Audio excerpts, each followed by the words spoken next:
أعوذ بالله من الشيطان الرجيم بسم الله الرحمن الرحيم الحمد لله رب العالمين ثم الصلاة والسلام على المبعوث رحمة للعالمين محمد بن عبد الله وعلى آله وأصحابه ومن تبعهم بإحسان إلى يوم الدين أما بعد السلام عليكم ورحمة الله وبركاته musidɓe julɓe neniraɓe e bandiraɓe e kala wonɗo men darude fewɗo e daroyey ɗo men min salmini on salminago l'islam salminago yimɓe aljanna ka aljanna mi toriki allah subahana taala yo allah waɗan on fof moɗon jeeyaɓe yimɓe aljanna haray inchallahu haray hande ko jeetati wiyete kon jombente haray ndu lewru jombenteru ko ndu lewru ɗo no tawa e lebbi hormorte ɗin nayyi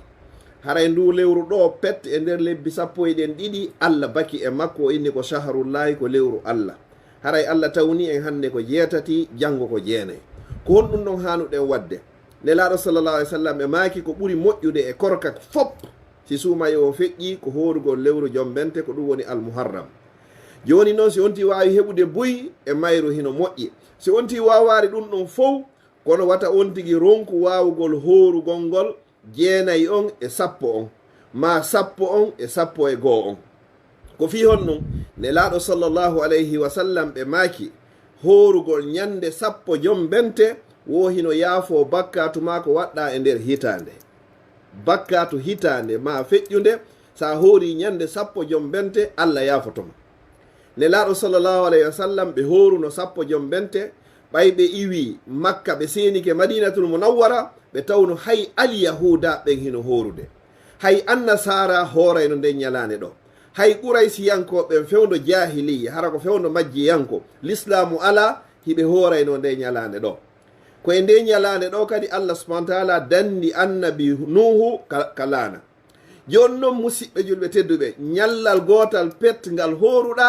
allah yaafoma bakkatu mo waɗuɗa e nder hitande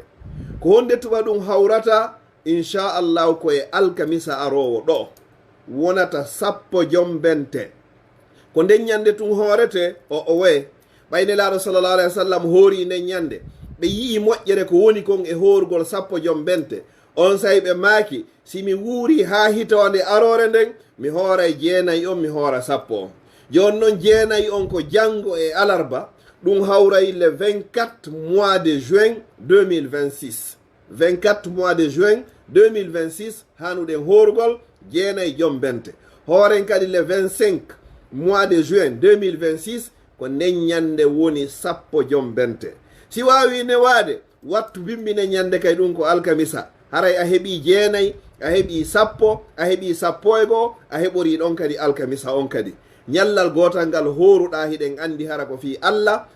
woɗɗintinoyte e natugol yite jahannama embere ka yarete duuɓi capanɗe jeɗɗi lakara ñallal gotal noon lakara ɗum ko duuɓi wulure aduna ndaare no yaasi o wuliri fewno ɗo ni ndaare fewno ɗo ni mi wayri ɗo ni malgré ko wifata hino huɓɓi kono ndaare lakkere nden joni noon allah woɗɗintinoyte e yiite jahannama nge yawmal qiyamatay embere duuɓi capanɗe jeeɗiɗi a heɓoytange few ɗo ko lakkere aduna nde wonɗen e heɓude ɗo si tawi noon a hoori ñallal gotal pet allah woɗɗintinoyima e ɗum ɗo fof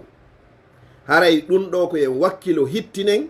wakkilo ɗen hoorel ngal wakkilen jama on kadi yo hooru an hoora ɓeygure ma nden hoora suusinal yimɓe luttuɓen kadi foppuɓe hoora nelaɗo salah sallam e maaki addallu alal hayri ka fa'ilihi kala tinninɗo yo moƴƴere waɗe haray mo mari baraji kala waɗɗo nden moƴƴere ɗon oɗo woni go'o ɗimmunɗo nelaɗo salah sallam e maaki la yuminu ahadukum hatta yuhibba li ahihi ma yuhibbu li nafsi goto e moɗon gomɗinta gomɗinal sellungal timmungal ha tuma nde o yiɗani musidɓe makko ɓen konko yiɗani hoore makko nelaɗo sallallah alih w sallam maaki ñallal gotal hooral ngal yaafoto bakkatu hitande musidɓe julɓe tedduɓe ko yaasi on wuli wo ko nangue ngue wuli wo sengo ndo fewno ɗo ene wontirɓe sengo Europe ma Amérique Afrique mijiteka meɗen ko ɗum ɗo woni ko wowuɗen toon ndaari hande fewno ɗo noon ni wonti wayri saabu ki nguli ɗo fiyo allah dandoye noon nguli dargal o dandoyama noon nguli gaburu ma on o landoyama noon ngal lette ka gabru daroyagol dargal ka allah dayi ɗo yawma yaqumu nnasu li rabbil alamin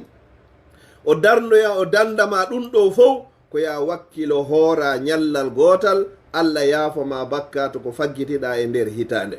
mi toriki allah subahana taala on yo allah newnan en wawen horugol jeenayi hooren sappo hooren kadi 11 si ɗum ɗo fof wawari newade yo Allah arsike en wawen horugol ngol 9 e 10 si ɗum ɗon fof wawari newade yo Allah arsike en wawgol horugol 10 e 11 si ɗum ɗon fof newaki yo Allah arsike en wawgol horugol ñande 10 on ko ɗum woni 10 Jombente yawmu Ashura ɗum haray ko hawrata koye alarba arowo ɗo hawray le 25 mois de juin 2026 mi toriki Allah subhanahu wa ta'ala sabu teddugol ndu lewru hormortendu ɗo do Allah inni toñe fof no harmi tentini e nder ndu lewru ɗo yo Allah dandu en toñugol ma en toñede sabu teddugol ndu lewru ɗo yo Allah yaafo en bakkatuji meɗen ɗi fopp majji ɗi janɗi ɗi fanɗi ɗi suuɗi ɗi feeñi ko tewiɗen ko anduɗen fimo e ko anda fimo mi toriki Allah subhanahu wa ta'ala sabu teddugol ndu lewru ɗo ñallal gotal hoorangal ɗon yaafoto bakkatu hitande